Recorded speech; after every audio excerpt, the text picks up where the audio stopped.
Este programa es presentado por Grupo Sí España, servicio integral para España. La Pradera, productos del campo.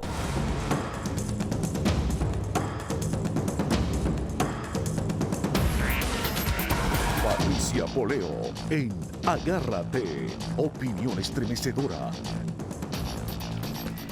Buenas noches, bienvenidos a Agárrate. Vamos a comenzar con lo que ha sido noticia viral prácticamente el día de hoy y es una decisión del Tribunal Supremo de Justicia que dice que personas con distintas nacionalidades, es decir, personas no nacidas en Venezuela, pueden ejercer cargos públicos en Venezuela. Por supuesto, esto ha circulado por las redes sociales de forma viral, porque por todo el debate público que hay acerca de la doble nacionalidad de Nicolás Maduro, que no es doble nacionalidad. Nicolás Maduro simplemente nació en Colombia, no es que tenga mamá colombiana nada más, sino que también nació en Colombia. Bueno, todo el mundo y los generadores de opinión han asumido que esta decisión, aunque no nombra a Nicolás Maduro, se refiere precisamente al caso de que Nicolás Maduro no puede ser presidente de la República Bolivariana de Venezuela porque no nació en Venezuela. Para que nos analice esta sentencia y si esta sentencia puede estar por encima de la Constitución Nacional, está con nosotros aquí el abogado venezolano, abogado penalista, Negar Granado. Gracias, Negar, por estar aquí. Buenas noches, Patricia. Gracias por la invitación. Además, defensor de presos públicos, de presos políticos en Venezuela.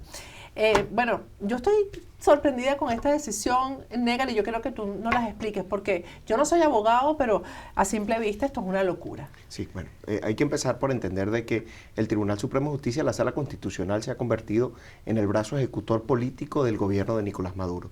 Cualquier ley, decisión, acuerdo que se llegue en el único poder legítimo que tiene el gobierno nacional de Venezuela, que es la Asamblea Nacional, sí, termina siendo considerado inconstitucional por esta sala constitucional, dándole visos de legalidad o de ilegalidad, dependiendo de cuál sea el actor, a la necesidad.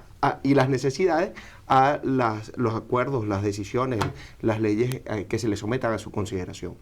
Tenemos que partir de otro principio, que es el principio constitucional. ¿Quién es el único que tiene la capacidad de interpretar o la facultad de interpretar la Constitución? Única y exclusivamente es la Sala Constitucional. Y si nosotros partimos de ahí, la Sala Constitucional, a través de un amparo constitucional, entra a conocer el artículo 41 o entra a interpretar el artículo 41 de la Constitución sobre la nacionalidad. La primera parte de la Constitución, que es el preámbulo, habla de por qué se creó esta Carta Magna, y después viene lo que se refiere a los derechos civiles. Dentro de los derechos civiles está el artículo 41, que son los derechos de las personas nacidas en Venezuela a tener una nacionalidad, que es la nacionalidad venezolana. Este amparo viene a consecuencia de una acción ante un tribunal de protección al niño, niña y adolescente. Y por eso entra esta sala constitucional a conocer qué pasa con un funcionario público, no especifica el presidente, qué pasa con un funcionario público que detentan dos nacionalidades. Eso lo que hace mención esa sentencia de la Sala Constitucional del Tribunal Supremo de Justicia es que definitivamente debe privar la nacionalidad venezolana sobre cualquier otra nacionalidad, dándole de alguna otra forma la legalidad a ese funcionario público que detenta dos nacionalidades. Pero en ningún momento habla del presidente. Y la propia Constitución tiene especificada cuáles son los requisitos para ser presidente de Venezuela. Y uno es ser venezolano por nacimiento. Y el segundo es no detentar ninguna otra nacionalidad, o sea, ser solo venezolano. La única forma no puedes tener padres de otra nacionalidad porque automáticamente, por ejemplo, la madre de Nicolás Maduro se ha probado que es colombiana, entonces Nicolás Maduro automáticamente es colombiano. Si no tuviera la nacionalidad colombiana, solo la venezolana, él pudiera decir yo soy venezolano. Pero es que la única forma de probar la nacionalidad venezolana, el requisito, el elemento, el documento indispensable es la partida de nacimiento. Y al día de hoy Nicolás Maduro no ha exhibido su partida de nacimiento. Tan fácil que sería, ¿no? Tan sencillo como eso. Pasó con Carlos Andrés Pérez en su momento. Se dijo que Carlos Andrés Pérez había nacido en Cúcuta y realmente fue en Rubio. Y él dijo, mira, aquí está mi partida de nacimiento, yo soy venezolano. Obama. Pasó con Obama, que también lo acusaban de no haber nacido en los Estados Unidos. Tan sencillo como eso. Ahora, ¿qué tenemos que evaluar de todo esto? Más allá de lo que establece la decisión de esta sala social, de esta sala constitucional del Tribunal Supremo de Justicia. Es que definitivamente, si nosotros seguimos pidiendo un referéndum revocatorio, estamos dándole reconocimiento a un cargo que no tiene validez porque tiene no tiene una legitimidad de origen. Sí, estamos revocando a un presidente que no es presidente. Que no es legítimo. Eso es una cosa absurda. Eso es algo bien interesante, porque definitivamente un presidente para ser presidente de Venezuela necesita cumplir con unos requisitos establecidos en la Constitución. Y uno de los requisitos es ser venezolano por nacimiento y no detentar ninguna otra nacionalidad. Entonces, ¿cómo vamos a revocarle el mandato a alguien que no tiene legitimidad de origen? Dime una cosa, Negar, en caso, porque yo estaba en estos días Pablo Medina, creo que fue ayer, decía en el Twitter que él no entendía el silencio de algunos medios de comunicación y periodistas con respecto a la nacionalidad de Maduro. Y gracias, Pablo, porque Pablo reconoció que yo he estado montada encima de esto, porque además me da muchísima rabia que un colombiano no permita, por ejemplo, que yo viva en Venezuela y que tú vivas en Venezuela, Eso porque eso, en los hechos eso es. Yo nací en Venezuela, mis padres son venezolanos, mis abuelos de las dos partes eran venezolanos, es decir, yo tengo mucho más derecho que Nicolás Maduro a estar ahí.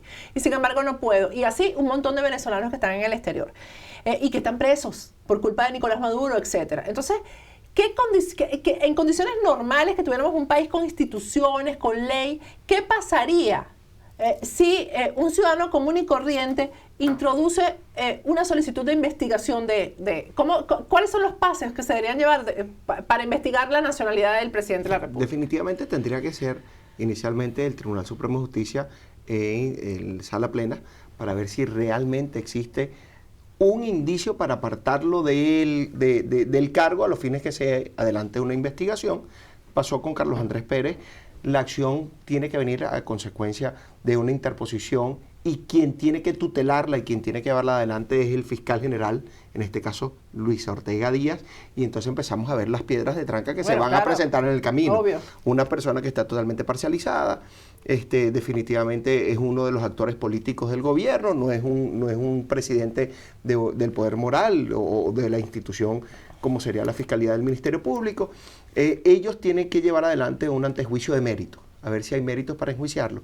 De comprobarse de que existe méritos para enjuiciarlo, debe ser apartado por esa investigación que va a llevar adelante este Ministerio Público y en su lugar debería de quedar el vicepresidente, porque así lo establece la Constitución.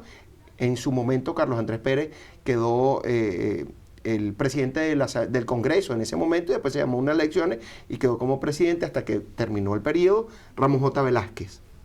Pero primero quedó Octavio Lepaz y después porque Ramón era el presidente J. del Congreso. Hoy en día tenemos la figura del vicepresidente y hoy en día sería el vicepresidente, en su caso Aristóbulo Istúriz, quien quedaría a cargo de esa presidencia por témpore, por un tiempo, hasta que se resuelva si Nicolás Maduro va a ser enjuiciado o no. Ahora, ¿qué es lo que llama la atención de esta decisión de la Sala Constitucional? Se le está dando una preeminencia que no tiene, porque definitivamente esta decisión no termina de decir que se le reconoce a Nicolás Maduro como esas cosas misteriosas que yo siempre digo, Negar, esto ha rodado sospechosamente por las redes sociales, ¿no? Porque no es fácil que una información se viralice de la forma que esto se ha viralizado, y para mí que aquí el G2 cubano tiene la mano metida a ver qué pasa y qué ruidos hay alrededor 100%, de esto, ¿no? Aquí hay laboratorios de guerra sucia, que hay que decirlo, que están liderados por el G2 cubano, a los fines de ver cómo se mantiene las conductas de las personas cuando salen esta noticia, esta información. Llama poderosamente la atención que no es solamente la interpretación del artículo 41, sino que de alguna otra forma decreta la Sala Constitucional la constitucionalidad del decreto de emergencia económica, la continuación del decreto de emergencia económica y la continuación del decreto de estado de excepción, sin que pase por los procedimientos ordinarios. O sea, uno de los órganos del Estado reconoce que estamos en emergencia en el país. ¿Para qué? Para seguir gobernando a través de vía de decreto, que no es otra cosa que la continuación de aquella habilitante que había. ¿Cómo reconocen la emergencia? Dicen que la emergencia es porque se murió Chávez, que la emergencia es por la guerra económica. Por la guerra económica. Por el niño, pero nunca la emergencia es a consecuencia del mal gobierno. Eso nunca es correcto. Por eso, por la corrupción, por el narcotráfico, nunca es por eso. Lo otro que tenemos que tomar en consideración, Patricia, es que no estamos en presencia de un gobierno democrático, convencionalmente democrático. Definitivamente estamos en presencia de una dictadura y tenemos que decirlo, el único poder legitimado en Venezuela, que es la Asamblea Nacional, que lo pudimos rescatar, que lo tenemos de nuestro lado, no ha podido accionar o no ha tenido la voluntad política para accionar como debe de accionar, y todavía se mantienen secuestrados 4 poderes: el Ejecutivo, el judicial, que es uno de los actores políticos hoy en día, el moral y el electoral. Solamente está libre el legislativo. El legislativo. ¿Qué va a pasar con este referéndum? Que entonces es a donde tenemos que volver a analizar.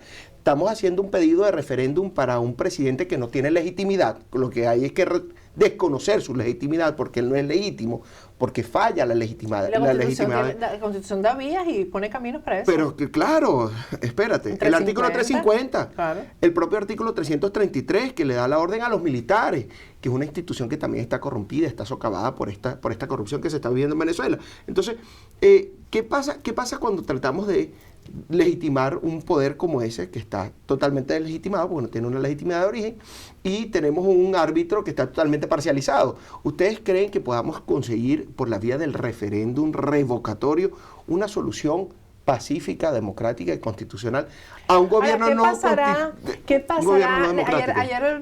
pasará cuando esto termine de estallar simplemente y pase por encima del revocatorio, de lo que está haciendo el AMUD, de lo que está haciendo el gobierno, el TCJ, y la gente se termine de obstinar?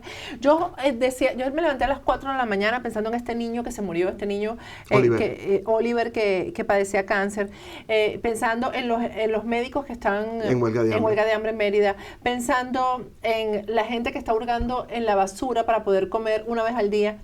Y yo decía, bueno, que parece que Venezuela, estamos esperando que esto toque fondo, y resulta que parece que esto no tuviera fondo, parece que el abismo fuera eterno. Fue lo que puse en mi cuenta de Instagram el día de hoy, porque no termina de reaccionar la gente, pero en algún momento va a haber una explosión. ¿Qué va a pasar ahí? ¿Cuál es la constitucionalidad o la institucionalidad que va a funcionar ahí, nega? Bien interesante la pregunta, Patricia, porque desde el año 2008, con mis alumnos de la Universidad Nueva Esparta, de la materia de democracia, a quien les daba clase, empezamos a analizar qué pasaba el día de mañana que no estuviera Hugo Chávez. Y estamos viendo las consecuencias de la falta de Hugo Chávez. Hugo Chávez nunca se preparó para la sucesión, no estuvo preparado. Y la oposición en ese momento tampoco estaba preparada para suceder la muerte de Hugo Chávez. ¿Qué está pasando hoy en día? Que existe una ingobernabilidad a consecuencia del solapamiento de los poderes del Estado, porque lo vemos. El Poder Ejecutivo tiene totalmente secuestrado el Poder Judicial, el Poder Legislativo, que lo pudimos rescatar, no ha podido hacer nada. Entonces está un poder solapado por el otro, y eso trae una crisis de ingobernabilidad que es palpable. O sea, el propio gobierno genera la crisis porque es la única forma de poder gobernar lo que tiene. Y eso va a traer como consecuencia una anarquía que pudiera desbordar en una guerra civil. Y el día que eso pase, me imagino que habrá algún militar que dentro de su vestimenta, su vestimenta militar, con su institucionalidad, pudiera agarrar y decir: yo estoy en un juramento hipocrático a hacer valer y hacer cumplir la Constitución, a salvaguardar el Estado, su plataforma continental, su mar territorial, lo que se llama todo lo que es el Estado, y deberá tomar las riendas para poder ordenar un Estado que está desde el día de hoy totalmente desordenado. Bueno, aquí vamos a estar para reportar todo lo que pase. Yo cada vez que mañana viernes nos vamos a ir de fin de semana largo porque el lunes no se trabaja, pues yo digo, bueno, a lo mejor uno dice, se despide hasta el martes, por ejemplo, y dice, bueno, hay que regresar en la mitad del camino porque uno no sabe lo que va a pasar en Venezuela y nosotros tenemos que estar aquí para contarlo todo. Gracias, Patricia. Gracias, Negar. Bueno, vamos a ir un corte del regreso, vamos a hablar con Iván Ballesteros y vamos a actualizarnos pues de lo que está pasando en Venezuela. 24 horas del día no son suficientes para los periodistas venezolanos para reportar todo lo que está ocurriendo, toda la desgracia que está ocurriendo en Venezuela. Ya regresamos con Iván Ballesteros. Muchos piensan que para emigrar a España hace falta tener un familiar español o invertir grandes cantidades de dinero, y no es así. España ofrece el poder emigrar sin tener que invertir y sin tener que montar una empresa ni tener que comprar una propiedad, y no estamos hablando de grandes cantidades de dinero como en otros países. Esta es una excelente opción, no solo para los que quieren emigrar por primera vez, sino también para aquellos que ya han emigrado a otros países y no han podido lograr una residencia permanente o sencillamente buscan una mejor calidad de vida. España ofrece un proceso migratorio viable y te abre las puertas a toda Europa, porque los ciudadanos iberoamericanos, como es el caso de los venezolanos, pueden aplicar por la ciudadanía española a los 2 años de residir en España. El grupo Sí España te asesora a través de sus aliados locales en en España, lo cual es muy importante, porque al momento de emigrar o invertir hay que asesorarse con profesionales y expertos locales. Los fundadores del Grupo Sí España son expertos en el área migratoria y te ayudarán a canalizar tu proceso migratorio y de inversión de una manera personalizada, sirviendo así de enlace con profesionales en España. En pantalla tienes los números telefónicos del Grupo Sí España, tanto en Madrid como en Miami, un correo electrónico que es info@siespana.es, la página web es www.siespana.es, en las redes sociales son en Twitter y en Instagram @Grupo Sí Hispana y en Facebook Grupo Sí Hispana.